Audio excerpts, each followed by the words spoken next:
Hi, welcome to On This Day in Tudor History with me, Claire Ridgway, author of On This Day in Tudor History. Now today I'm taking you back to the reign of King Edward VI. For On This Day in Tudor History, the 30th of December 1552, Spanish humanist, scholar, translator, author and Protestant apologist Francisco de Enzinas, humanist name Francis Dryander, died at Strasbourg from the plague. He was buried there the next day. Dryander had been a member of the household of Catherine Brandon, Duchess of Suffolk, for a time, possibly teaching her son Charles, and Archbishop Thomas Cranmer paid him as a Greek reader. While he was at Cambridge in the late 1540s, Dryander translated various ancient texts into Spanish before travelling to the continent in 1549 to set up a publishing house in Strasbourg. There he published at least 9 classical and biblical translations. Let me tell you a bit more about this European scholar.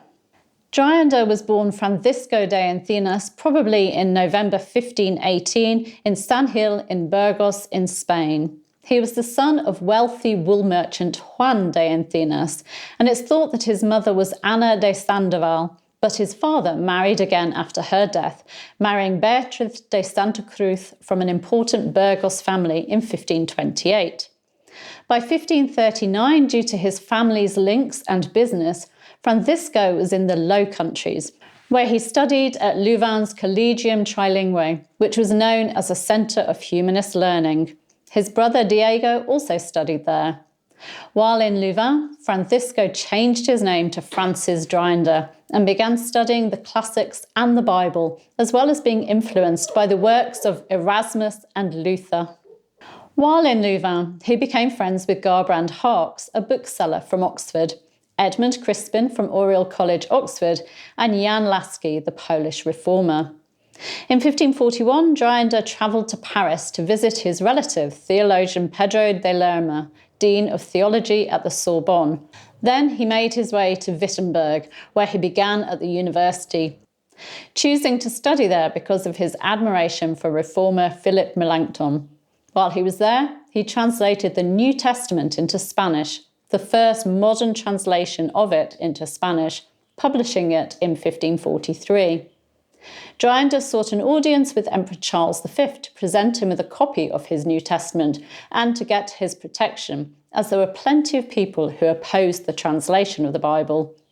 Unfortunately, this plan didn't work, and the emperor's confessor, Dominican Pedro de Soto, ordered Dryander's arrest and ordered for copies of the work to be confiscated. Accused of heresy, Dryander was imprisoned at Brussels, but managed to escape in February 1545, but was then an outlaw. Back in Wittenberg, Dryander wrote an account of his imprisonment and escape. Then, in Basel in 1546, he published his history of the death of Juan Diaz, the Spanish Protestant who'd been murdered. He studied at the university at Basel temporarily, but didn't enjoy his studies.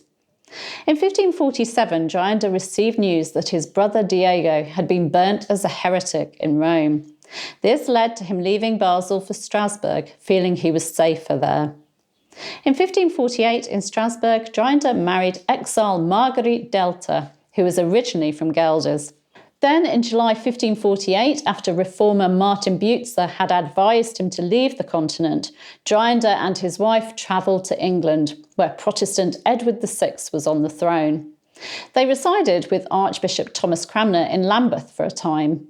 Historian Jonathan L. Nelson believes that Dryander gave the Archbishop a copy of Spain's ancient Mozarabic liturgy because the baptism blessing in the 1549 Book of Common Prayer seems to use it. Cranmer and Catherine Willoughby, Duchess of Suffolk, whose sons attended Cambridge, helped Dryander move to Cambridge to teach Greek there, although he wasn't an official professor at the university. The Duchess was keen on the idea of him teaching her son Charles. Dryander's first child, Margarita, was born while the couple were living in Cambridge. During his time at the university, Dryander worked on translating works by Plutarch, Livy and Lucian into Spanish. His translation of Plutarch's Lives was published under the name of Juan Castro de Salinas, which appears to link to the Duchess of Suffolk, whose mother was Maria de Salinas.